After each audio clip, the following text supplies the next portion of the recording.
ಸಂಸ್ಕರಣೆ 32ನೇ ಶ್ಲೋಕ.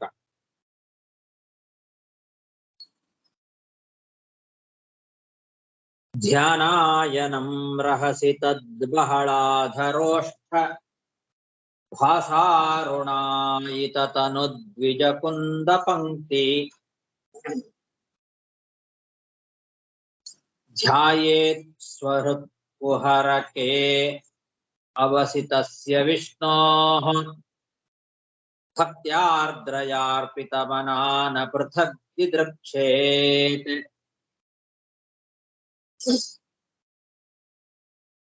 ಭಗವಂತನ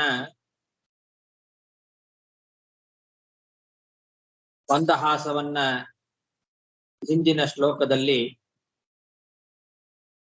ಹೇಗೆ ನಾವು ಧ್ಯಾನ ಮಾಡಬೇಕು ಅಂತ ಕಪಿಲನಾಮಕನಾದ ಭಗವಂತ ತೋರಿಸಿಕೊಟ್ಟ. ಈ ಭಗವಂತನ ಒಂದೊಂದು ಅವಯವಗಳನ್ನು ಕೂಡ ಹೀಗೆ ನಾವು ಧ್ಯಾನವನ್ನ ಮಾಡಿದಾಗ ಮೊದಲಿನಿಂದ ಹೇಳ್ತಾ ಬಂದ್ರು.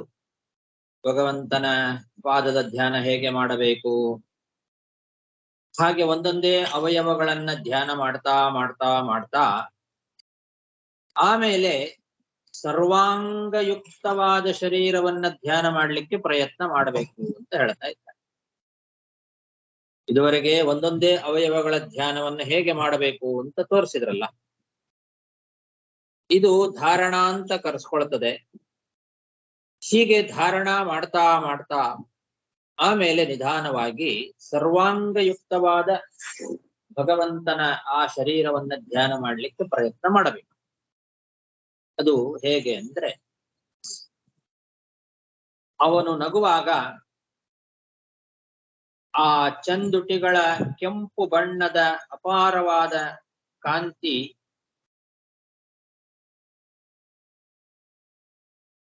ಅಲ್ಲಿ ಹಲ್ಲುಗಳು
ಏನು ಕೇಳಿಸ್ತಾ ಇಲ್ಲ ಆಯ್ತಾರೆ.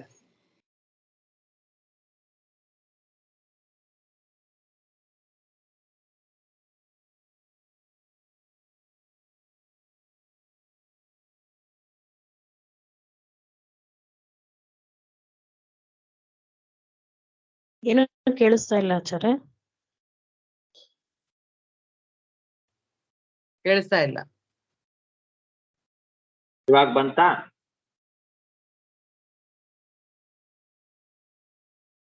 ಬಂತು.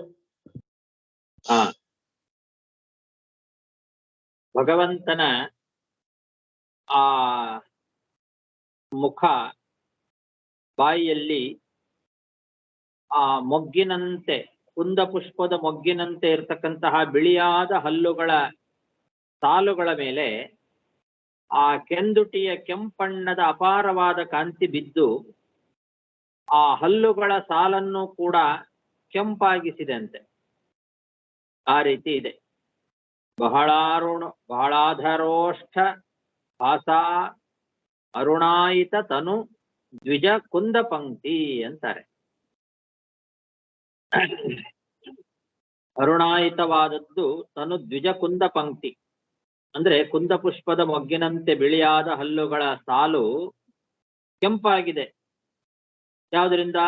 ಭಗವಂತನ ಅಧರೋಷ್ಠ ಭಾಸ, ಆ ಕೆಂಪು ತುಟಿಗಳ ಕೆಂಪು ಬಣ್ಣದ ಕಾಂತಿಯಿಂದ ಆ ಒಳಗಿನ ಹಲ್ಲುಗಳ ಸಾಲು ಕೂಡ ಕೆಂಪಾಗಿ ಕಾಣಿಸ್ತಾ ಇದೆ ಅಂತಾರೆ.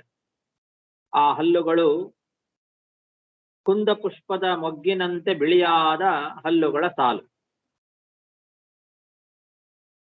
ಅಂತಹ ವಿಜಕುಂದ ಪಂಕ್ತಿ ಅಂತ. ಕುಂದ ಪುಷ್ಪದ ಮೊಗ್ಗಿನಂತೆ ಇರತಕ್ಕಂತಹ ಹಲ್ಲುಗಳ ಸಾಲುಗಳ ಮೇಲೆ ಆ ಭಗವಂತನ ತುಟಿಯ ಕೆಂಪು ಬಣ್ಣದ ಕಾಂತಿ ಬಿದ್ದಿದೆ. ಅವನು ನಗುತ್ತಾ ಇರುವಾಗ ಆ ಮಂದಹಾಸದಿಂದ ಕೂಡಿದ ಕೆಂಪು ಬಣ್ಣದ ತುಟಿಗಳ ಕಾಂತಿ ಆ ಹಲ್ಲುಗಳ ಸಾಲಿನ ಮೇಲೆ ಬಿದ್ದು ಅವುಗಳು ಕೂಡ ಕೆಂಪಾಗಿದೆ. ಆ ರೀತಿ ಅವನ ಮುಖದಲ್ಲಿ ಆ ಮಂದಹಾಸವನ್ನ ಚಿಂತನೆ ಮಾಡಬೇಕು. ಹೃದಯದ ಗುಹೆಯಲ್ಲಿ ಪ್ರೇಮ ರಸಪೂರ್ಣವಾದ ಭಕ್ತಿಯಿಂದ ಇಂತಹ ಭಗವಂತನನ್ನ ಇಟ್ಟುಕೊಂಡು ಏಕಾಂತದಲ್ಲಿ ಕೂತು ಧ್ಯಾನ ಮಾಡಿದರೆ ಅಲೌಕಿಕವಾದ ಪರಮಾನಂದ ಸಿಗ್ತದೆ. ಭಗವಂತನನ್ನ ಹೀಗೆ ಕೂತು ಧ್ಯಾನ ಮಾಡ್ತಾ ಇದ್ದರೆ ಭಕ್ತಿಪೂರ್ಣವಾದ ರಸದಿಂದ ಕೂಡಿ ನಮ್ಮ ಹೃದಯ ಕಮಲದಲ್ಲಿ ಆ ಹೃದಯ ಗುಹೆಯಲ್ಲಿ ಅವನನ್ನ ಏಕಾಂತದಲ್ಲಿ ಕೂತು ಹೀಗೆ ಧ್ಯಾನ ಮಾಡ್ತಾ ಇದ್ರೆ ಆ ಆನಂದ ಅದು ಅಲೌಕಿಕವಾದ ಆನಂದ. ಅಂತಹ ಅಲೌಕಿಕವಾದ ಆ ಪರಮಾನಂದದಲ್ಲಿ ಮುಳುಗಿ ಅಂತಹ ಉಪಾಸಕನು ಬೇರೆ ಯಾವ ವಿಷಯ ಪದಾರ್ಥಗಳನ್ನೂ ಕಾಣಲಿಕ್ಕೆ ಬಯಸೋದಿಲ್ಲ. ಆಮೇಲೆ ಕೇವಲ ಆ ಭಗವಂತನ ಭಕ್ತಿಯಲ್ಲಿ ಮುಳುಗಿ ಅವನನ್ನೇ ಧ್ಯಾನ ಮಾಡ್ತಾ ಕೂತು ಬಿಡ್ತಾನೆ. ಭಗವಂತನನ್ನೇ ಕಾಣಲಿಕ್ಕೆ ಬಯಸ್ತಾನೆ. ಅದು ಬಿಟ್ಟು ಬೇರೆ ಯಾವುದನ್ನು ಕೂಡ ಅವನು ಬಯಸೋದೇ ಇಲ್ಲ. ಬೇರೆ ಯಾವುದನ್ನೂ ಬಯಸೋದಿಲ್ಲ. ಬೇರೆ ಏನೋ ಬೇಕು ಅಂತ ಅನ್ಸೋದೇ ಇಲ್ಲ ಅವನಿಗೆ. ಪರಮಾನಂದದಲ್ಲಿ ಮುಳುಗಿ ಅವನು ಏಕಾಂತದಲ್ಲಿ ಕೂತು ಹೀಗೆ ಧ್ಯಾನ ಮಾಡ್ತಾ ಇರ್ತಾನೆ ಅಂತ ಇದ್ದ. ಸ್ವಹೃತ್ ಕುಹರಕೆ ಅಂದ್ರೆ ತಮ್ಮ ಹೃದಯ ಗುಹೆಯಲ್ಲಿ, ಆ ಹೃದಯದ ಗುಹೆಯಲ್ಲಿ ಆ ವಿಷ್ಣುವನ್ನ ಭಕ್ತಿಯಿಂದ, ಭಕ್ತ್ಯಾ ಆರ್ದ್ರಯ ಅರ್ಪಿತಮನಾಹ, ಭಕ್ತಿಯಿಂದ. ಅದು ಎಂಥದ್ದು? ಆರ್ದ್ರಯ. ಆರ್ದ್ರಯ ಅಂದ್ರೆ ರಸಪೂರ್ಣವಾದದ್ದು. ಯಾವ ರಸ? ಪ್ರೇಮ ರಸದಿಂದ ಪೂರ್ಣವಾದ ಭಕ್ತಿ. ಅಂತಹ ಭಕ್ತಿಯಿಂದ ಭಗವಂತನನ್ನ ಸ್ವಹೃತ್ ಕುಹಾರಕ್ಕೆ ತಮ್ಮ ಹೃದಯ ಗುಹೆಯಲ್ಲಿ ಇಟ್ಟುಕೊಂಡು ಧ್ಯಾನ ಮಾಡ್ತಾ ಕೂತ್ರೆ ಪರಮಾನಂದ ಭರಿತನಾಗಿ ನ ಪೃಥಕ್ ದಿದ್ರಕ್ಷೇತ್, ಬೇರೆ ಏನು ನೋಡೋದಿಲ್ಲ. ಕೇವಲ ಭಗವಂತನನ್ನೇ ಕಾಣ್ತಾ ಇರ್ತಾನೆ. ಭಗವಂತನನ್ನೇ ನೋಡಬೇಕು ಅಂತ ಬಯಸ್ತಾನೆ ಹೊರತು ಬೇರೆ ಯಾವುದನ್ನು ಬಯಸೋದಿಲ್ಲ ಅಂತರ್ಥ. ನ ಪೃಥಕ್ ದಿದ್ರಕ್ಷೇತ್ ಅಂತ ಇದೆ. ನ ಪೃಥಕ್ ದಿದ್ರಕ್ಷೇತ್ ಅಂತಂದ್ರೆ ಭಗವಂತನನ್ನೇ ನೋಡ್ಲಿಕ್ಕೆ ಬಯಸ್ತಾನೆ ಹೊರತು ಬೇರೆ ಯಾವುದನ್ನು ಕೂಡ, ಪೃಥಕ್ ಅಂದ್ರೆ ಬೇರೆ, ಭಗವಂತನನ್ನ ಬಿಟ್ಟು ಬೇರೆ ಯಾವುದನ್ನೂ ಕೂಡ ಅವನು ಬಯಸೋದಿಲ್ಲ. ಆ ಭಗವಂತನನ್ನ ಹೊರತು ಬೇರೆ ಏನನ್ನೂ ಧ್ಯಾನದಲ್ಲಿ ಅವನು ನೋಡೋದಿಲ್ಲ, ನೋಡಬಾರದು, ನೋಡೋದಿಲ್ಲ, ಯಾವುದನ್ನು ಕಾಣಿಸೋದಿಲ್ಲ. ಅವನಿಗೆ ಯಾವುದರ ಅಪೇಕ್ಷೆಯೂ ಇರೋದಿಲ್ಲ. ಕೇವಲ ಭಗವಂತನನ್ನೇ ಅವನು ಬಯಸ್ತಾನೆ ಅಂತ ಅರ್ಥ. ಇಲ್ಲಿ ನ ಪೃಥಕ್ ದಿದೃಕ್ಷೇತ್ ಅಂತ ಅನ್ನೋದಕ್ಕೆ ಬೇರೆ ವ್ಯಾಖ್ಯಾನಕಾರರು ಬೇರೆ ಅರ್ಥವನ್ನು ಹೇಳಿದ್ದಾರೆ. ಹಿಂದೆ ನಾಪಶ್ಯ ಮುಭಯಂ ಮುನೆ ಅಂತ ಒಂದು ಬಂದಿದೆ. ಅದು ಮೊದಲನೇ ಇದರಲ್ಲೇನೆ ಸ್ಕಂದದಲ್ಲೇನೆ ನಾಪಶ್ಯ ಮುಭಯಂ ಮುನೆ ಅಂತ ಧ್ಯಾನ ಮಾಡುವ ಕ್ರಮವನ್ನ ಅಲ್ಲಿ ಪ್ರಾರಂಭದಲ್ಲಿ ಹೇಳುವಾಗ ಅಲ್ಲಿ ಹಾಗೆ ಹೇಳಿದ್ದಾನೆ. ಧ್ಯೇಯನಾದ ಭಗವಂತನ ಧ್ಯಾನ ಮಾಡುವ ತಾನು ಈ ಇಬ್ಬರನ್ನು, ಅಂದ್ರೆ ತಾನು ತನ್ನನ್ನ ಮತ್ತು ಭಗವಂತನನ್ನ ಬೇರೆಯಾಗಿ ಕಾಣೋದಿಲ್ಲ ಅಂತ ಈ ರೀತಿ ವ್ಯಾಖ್ಯಾನ ಮಾಡಿದ್ದಾರೆ. ಶುಕದೇವ ವ್ಯಾಖ್ಯಾನದಲ್ಲಿ ತಾನೇ ಭಗವಂತನ ಅಂತ ತಿಳ್ಕೊಂಡು ಬಿಡ್ತಾನೆ. ತನ್ನನ್ನು ಮತ್ತು ಭಗವಂತನನ್ನು ಬೇರೆಯಾಗಿ ಕಾಣೋದಿಲ್ಲ. ಭಗವಂತನನ್ನ ಧ್ಯಾನ ಮಾಡುವ ತಾನು ಆ ಇಬ್ಬರನ್ನು ಕೂಡ ಉಭಯಂ ಅಂದ್ರೆ ಇಬ್ಬರನ್ನು ಅಂದ್ರೆ ತನ್ನನ್ನು ಮತ್ತು ಭಗವಂತನನ್ನು ಪ್ರತ್ಯೇಕವಾಗಿ ಕಾಣೋದಿಲ್ಲ. ಅವನನ್ನ ಬೇರೆಯಾಗಿ ಕಾಣೋದಿಲ್ಲ. ತಾನೇ ಭಗವಂತ ಅಂತ ಕಾಣ್ತಾನೆ, ಅವನನ್ನ ಪ್ರತ್ಯೇಕ ಬೇರೆ ಅಂತ ಕಾಣೋದಿಲ್ಲ ಅಂತ ಈ ರೀತಿ ಶುಕದೇವ ವ್ಯಾಖ್ಯಾನದಲ್ಲಿ ಹೇಳಿದ್ದಾರೆ. ಹಾಗೆ ಇಲ್ಲೂ ಕೂಡ ನ ಪೃಥಕ್ ದಿದ್ರಕ್ಷೇತ್ ಅನ್ನೋದಕ್ಕೆ ಹಾಗೆ ಅರ್ಥವನ್ನ ಮಾಡ್ತಾರೋ. ಹಾಗೆ ವಲ್ಲಭಾಚಾರ್ಯರ ವ್ಯಾಖ್ಯಾನದಲ್ಲಿ ಅಪೃಥಕ್ ದರ್ಶನ ಅಂದ್ರೆ ಆತ್ಮನಿವೇದನ ಅಂತ ಇದೆ. ಆತ್ಮನಿವೇದನ ಮಾಡ್ಕೊಳ್ಳೋದು.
ಮತ್ತೆ ಕಟ್ಟಾಯ್ತು ಆಚಾರ್ಯ.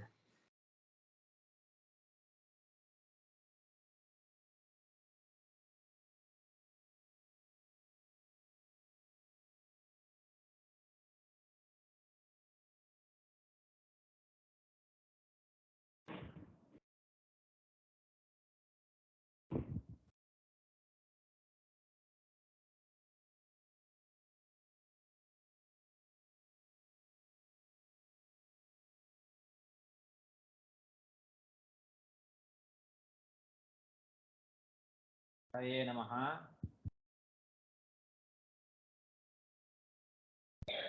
ಕೇಳಿಸ್ತಾ ಇದೆಯಾ?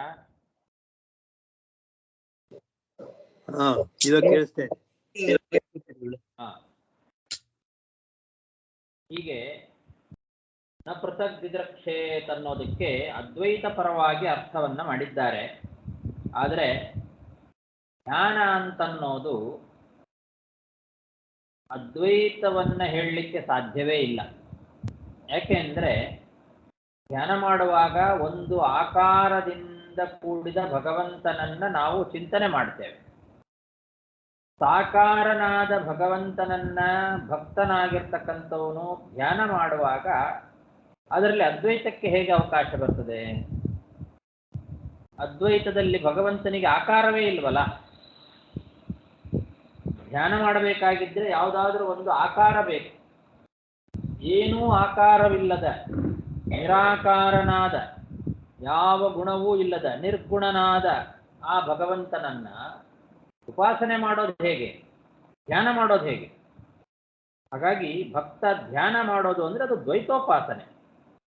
ಅದ್ವೈತ ಉಪಾಸನೆ ಮಾಡಲಿಕ್ಕೆ ಸಾಧ್ಯವೇ ಇಲ್ಲ ಧ್ಯಾನದಲ್ಲಿ. ಹಾಗಾಗಿ ಈ ರೀತಿ ಎಲ್ಲ ಅರ್ಥ ಮಾಡೋದು ಅದು ಅನುಭವಕ್ಕೂ ವಿರುದ್ಧ, ಎಲ್ಲ ಶಾಸ್ತ್ರಗಳಿಗೂ ವಿರುದ್ಧ. ಹಾಗಾಗಿ ನ ಪೃಥಕ್ ದಿದೃಕ್ಷೇತ್ ಅಂದ್ರೆ ಅದಕ್ಕೆ ಆಚಾರ್ಯರು ಅರ್ಥ ಬರೆದಿದ್ದಾರೆ, ತಮೇವ ದಿದೃಕ್ಷೇದ್ ಇತ್ಯರ್ಥ ಅಂತ. ಈ ರೀತಿ ತಪ್ಪಾಗಿ ಅರ್ಥ ಮಾಡ್ಕೊಳ್ತಾರೆ ಅಂತ ಗೊತ್ತಾಗಿಯೇ ಮಧ್ವಾಚಾರ್ಯರು ಅದಕ್ಕೆ ಅರ್ಥ ಬರೆದಿದ್ದಾರೆ. ನ ಪೃಥಕ್ ದಿದೃಕ್ಷೇತ್ ತಮೇವ ದಿದೃಕ್ಷೇತ್ ಇತ್ಯರ್ಥಃ.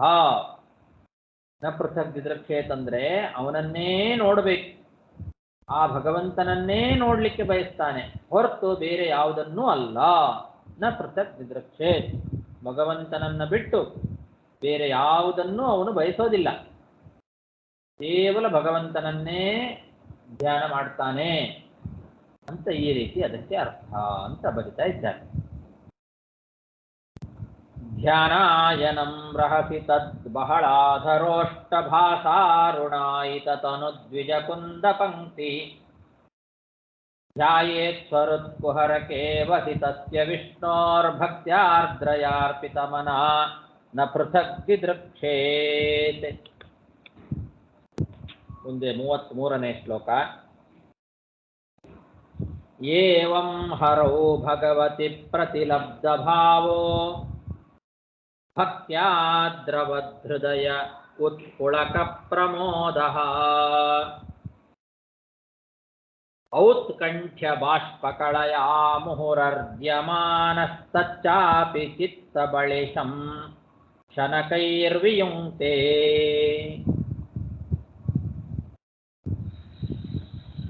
ಈ ರೀತಿಯಾಗಿ ಧ್ಯಾನವನ್ನ ಮಾಡ್ತಾ ಮಾಡ್ತಾ ಇದ್ದರೆ ಆವಾಗ ಸಮಾಧಿ ಅಂತನ್ನೋದು ಸುಲಭವಾಗ್ತದೆ ಅಂತ ಹೇಳ್ತಾ ಇದ್ದಾರೆ. ಭಗವದ್ಗೀತೆಯಲ್ಲಿ ಕೃಷ್ಣ ಪರಮಾತ್ಮ ಸಮಾಧಿ ಅಂದ್ರೆ ಏನು ಅಂತ ತಿಳಿಸಿಕೊಟ್ಟಿದ್ದಾನೆ.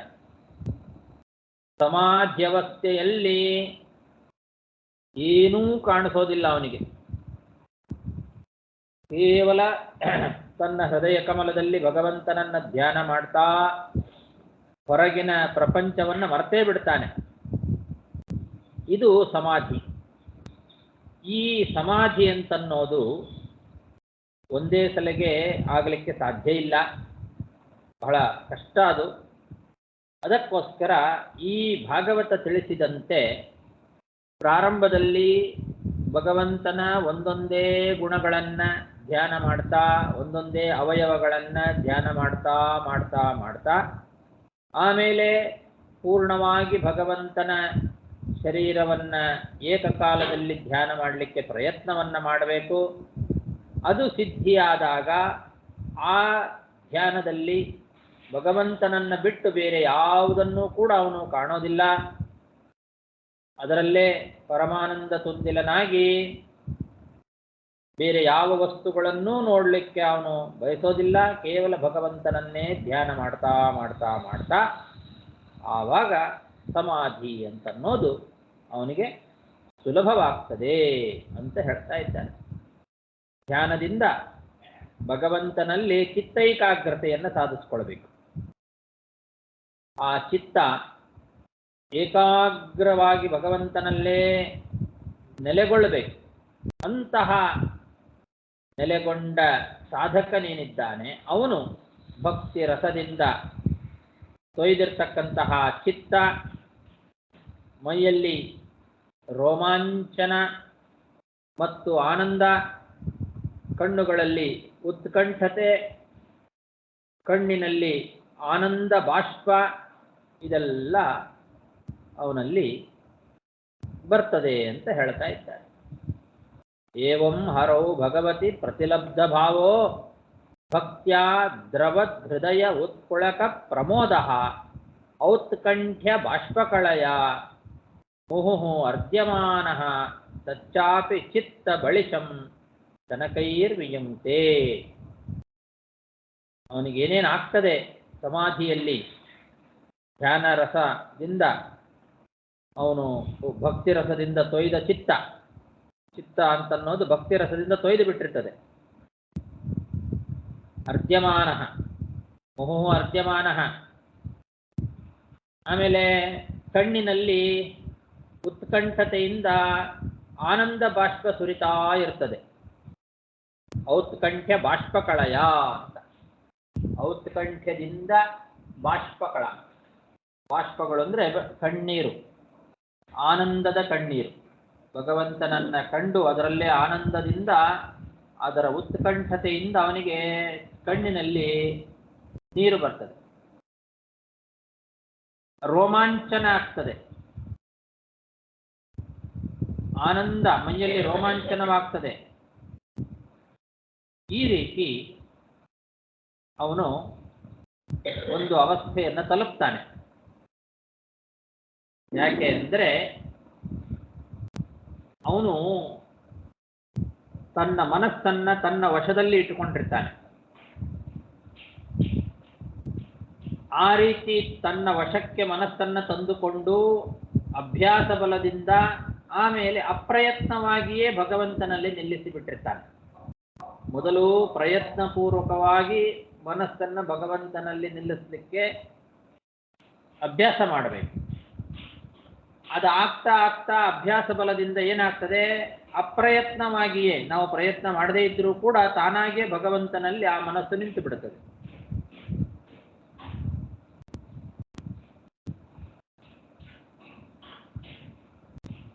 ಈ ಥರ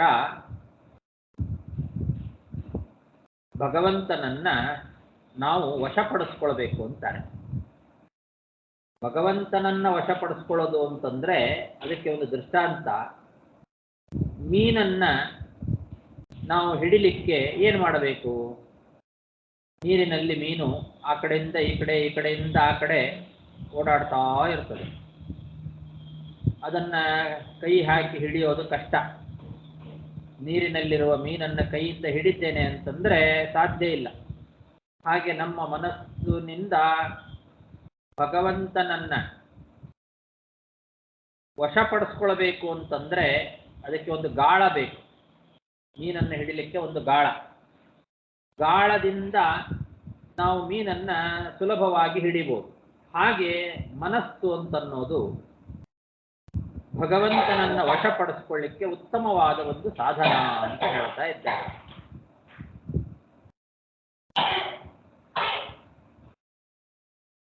ಚಿತ್ತ ಬಡಿಶಂ ಅಂತಿದೆ. ತಚ್ಚಾಪಿ ಚಿತ್ತ ಬಳಿಶಂ ಅಥವಾ ಬಡಿಶಂ ಶನಕೈಹಿ ವಿಯುಂಕ್ತೆ. ಇಲ್ಲಿ ಚಿತ್ತ ಬಡಿಶಂ ವಿಯುಂಕ್ತೆ ಅಂದ್ರೆ ಭಗವಂತನಿಂದ ವಿಯೋಗಗೊಳಿಸ್ತಾನೆ ಅಂತ ಹೀಗೆಲ್ಲ ವ್ಯಾಖ್ಯಾನ ಮಾಡಿದ್ದಾರೆ. ಬೇರೆ ವ್ಯಾಖ್ಯಾನಕಾರರು ತಪ್ಪಾಗಿ ಅರ್ಥ ಮಾಡ್ಕೊಂಡಿದ್ದಾರೆ.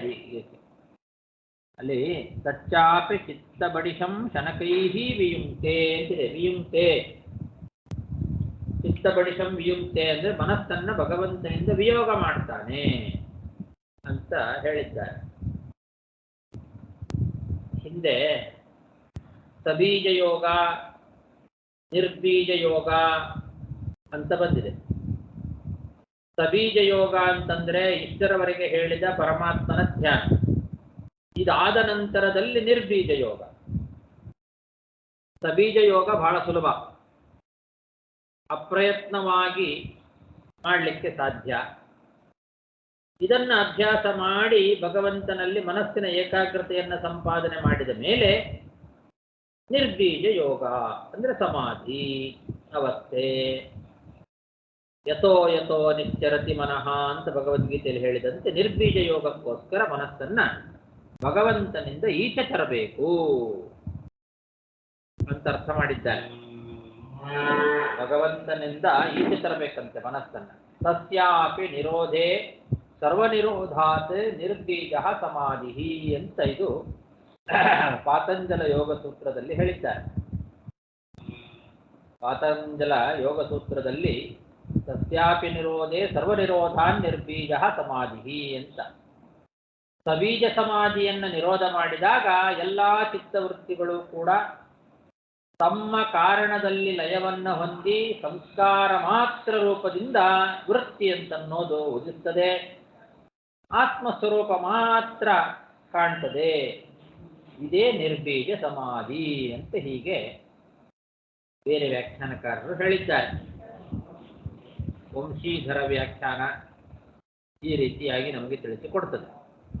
ವಿಶ್ವನಾಥ ವ್ಯಾಖ್ಯಾನದಲ್ಲಿ ಅವರೂ ಕೂಡ ಇದನ್ನ ಒಪ್ಪಿಕೊಂಡು ಭಾಗವತದಲ್ಲಿ ಚಿತ್ತ ಬಡಿಶ ಅಂತ ಏನು ಹೇಳಿದ್ದಾರಲ್ಲ, ಇಲ್ಲಿ ಚಿತ್ತ ಬಡಿಶ ಅಂತನ್ನೋ ಶಬ್ದ ಪ್ರಯೋಗದಿಂದ ನಿರ್ಬೀಜ ಸಮಾಧಿಯ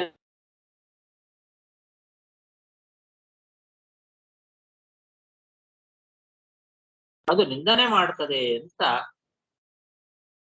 ವ್ಯಾಖ್ಯಾನ ಮಾಡಿದ್ದಾರೆ.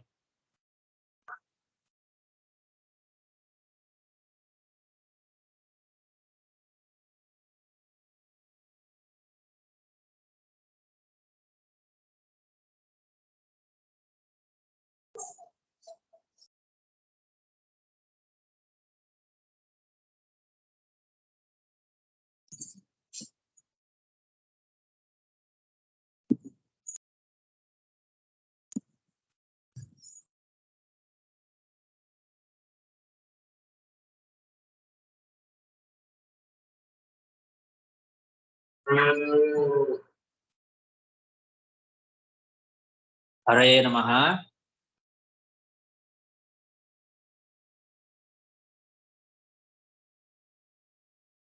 ಕೇಳಿಸ್ತಾ ಇದೆಯಾ?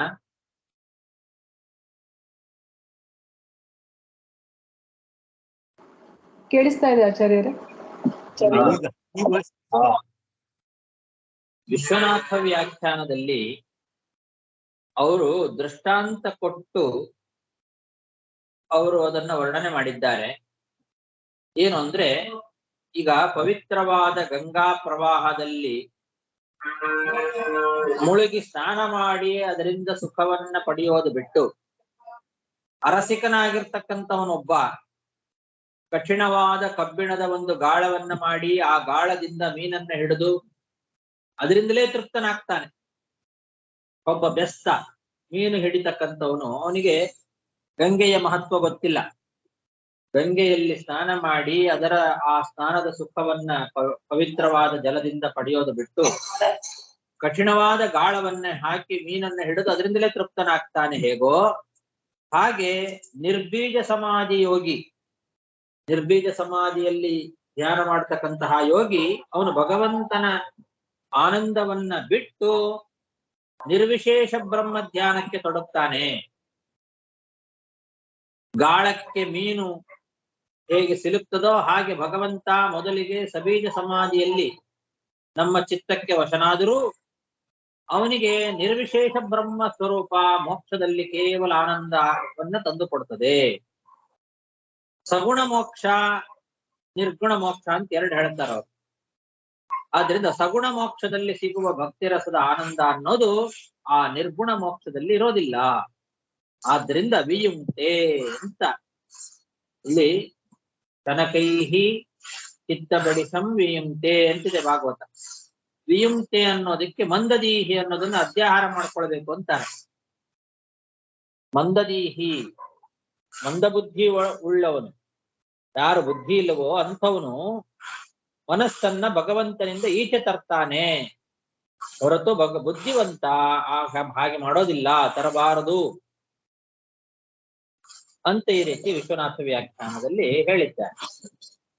ಇನ್ನು ಶುಕದೇವ ವ್ಯಾಖ್ಯಾನದಲ್ಲಿ ಅವರೇನ್ ಹೇಳ್ತಾರೆ ಅಂದ್ರೆ, ಯೋಗಿ ಆಗಿರ್ತಕ್ಕಂಥವನು ಭಗವಂತನಲ್ಲಿ ಏಕಾಗ್ರ ಚಿತ್ತನಾದಾಗ ವಿಷಯ ಭೋಗ ಎಂಬ ಮೀನನ್ನ ಹಿಡಿಲಿಕ್ಕೆ ಸಾಧನವಾದ ಒಂದು ಗಾಳ ಏನಿದೆ, ಅಂತಹ ಗಾಳದಂತಹ ಯಾವುದು ಚಿತ್ತ, ಆ ಚಿತ್ತ ಅಪ್ರಯತ್ನವಾಗಿ ವಿಷಯ ಪದಾರ್ಥದಿಂದ ಈಚೆಗೆ ಬರ್ತದೆ. ಅದು ಭಗವಂತನ ಧ್ಯಾನದಲ್ಲೇ ನಿರತವಾಗ್ತದೆ ಅಂತ ಈ ರೀತಿ ಶುಕದೇವ ವ್ಯಾಖ್ಯಾನದಲ್ಲಿ ಹೇಳಿದ್ದಾರೆ. ಚಿತ್ತ ಬಡಿಶಂ ಅನ್ನೋ ಪದಕ್ಕೆ ಅವರು ಗಾಳವನ್ನ ಈ ರೀತಿ ದೃಷ್ಟಾಂತವನ್ನಾಗಿ ಹೇಳಿದ್ದಾರೆ. ವೀರರಾಘ ವ್ಯಾಖ್ಯಾನದಲ್ಲಿ ಭಗವಂತನ ವಿಗ್ರಹ ಧ್ಯಾನದಿಂದ ಚಿತ್ತವನ್ನ ಈಚೆಗೆ ತಂದು ತನ್ನ ಆತ್ಮನಲ್ಲಿ ಅದಕ್ಕೆ ಆತ್ಮನಾಗಿರುವ ಪರಮಾತ್ಮನನ್ನ ಧ್ಯಾನ ಮಾಡ್ತಾನೆ ಅಂತ ಆ ರೀತಿ ಅರ್ಥ ಮಾಡ್ತಾರೆ.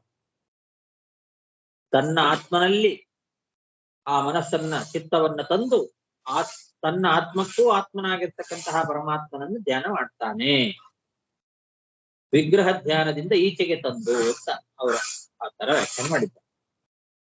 ಈ ಎಲ್ಲಾ ವ್ಯಾಖ್ಯಾನಗಳು ಕೂಡ ಅಸಂಗತವಾಗಿರ್ತಕ್ಕಂತಹ ವ್ಯಾಖ್ಯಾನಗಳು. ಭಗವಂತನ ದಿವ್ಯವಾದ ಮಂಗಳ ರೂಪ ವಿಗ್ರಹ ಆ ದೇಹವನ್ನ ಧ್ಯಾನ ಮಾಡ್ತಾ ಆನಂದದಿಂದ ರೋಮಾಂಚನಗೊಂಡು ಮೈಮರಿತಕ್ಕಂತಹ ಭಕ್ತನಿಗೆ ಆ ಧ್ಯಾನ ಸಾಕು ಅಂತ ಹೇಗೆ ಬಿಟ್ಟು ಬರ್ಲಿಕ್ಕೆ ಸಾಧ್ಯ? ಈ ಎಲ್ಲ ವ್ಯಾಖ್ಯಾನದಲ್ಲೂ ಕೂಡ ಹಾಗೆ ಹೇಳಿದ್ದಾರೆ. ಅವರು ಅದನ್ನ ಬಿಟ್ಟು ವಿಯುಂಕ್ತೆ ಈಚೆಗೆ ಬರ್ತಾನೆ ಅಂತ. ದಿವ್ಯ ಮಂಗಳ ಮೂರ್ತಿಯನ್ನ ಧ್ಯಾನ ಮಾಡ್ತಾ ಆನಂದದಿಂದ ರೋಮಾಂಚನಗೊಂಡಿರ್ತಕ್ಕಂತಹ ಭಕ್ತ ಆ ಧ್ಯಾನ ಸಾಕು ಅಂತ ಬಿಟ್ಟು ಬರ್ಲಿಕ್ಕೆ ಸಾಧ್ಯನಾ?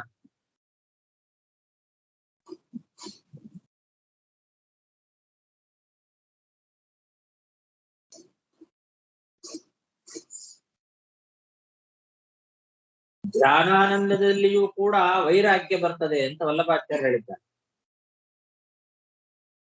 ಧ್ಯಾನ ಎಂಬ ಆನಂದದಲ್ಲಿಯೂ ವೈರಾಗ್ಯ ಬರ್ತದೆ ಅಂತ.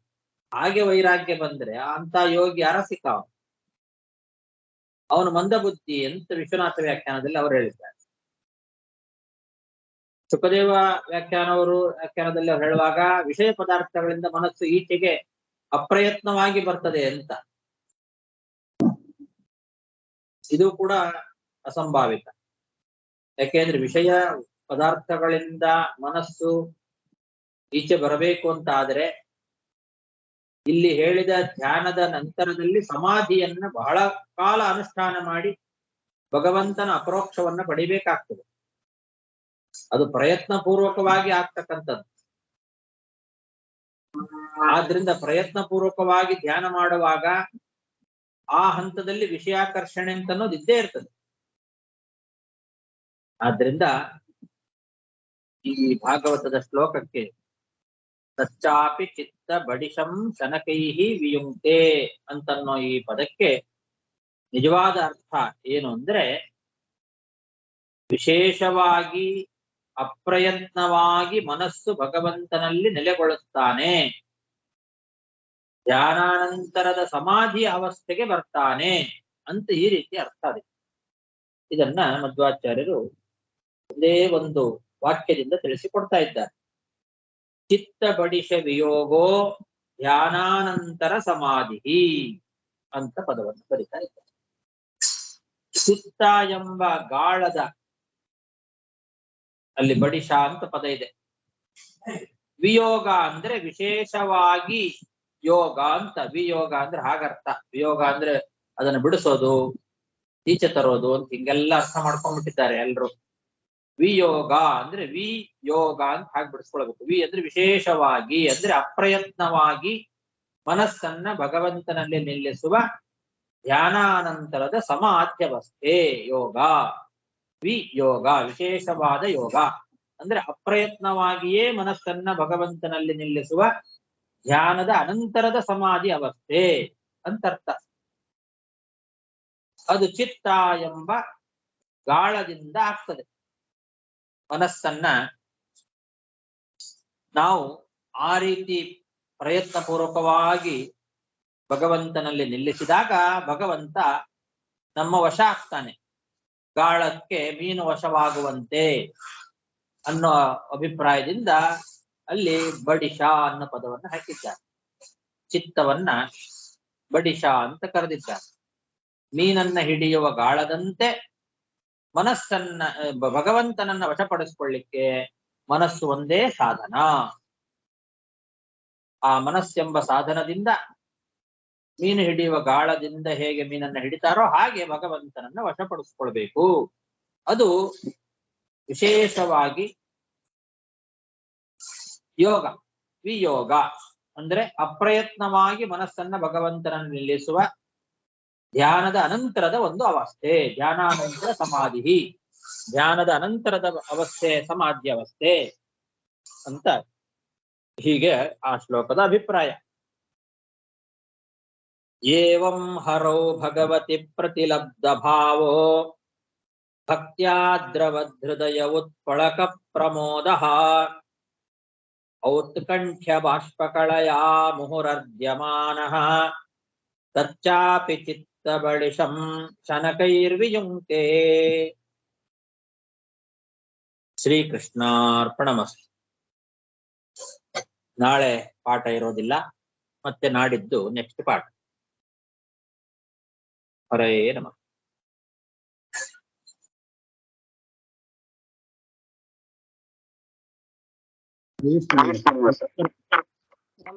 ನಮಸ್ಕಾರ ಗುರುಗಳೇ. ನಮಸ್ಕಾರ ಆಚಾರ್ಯ. ಹರೇ ಹರೇ ಶ್ರೀನಿವಾಸ. ನಮಃ. ಹರೇ ಶ್ರೀನಿವಾಸ, ಧನ್ಯವಾದ ಆಚಾರ್ಯರೇ.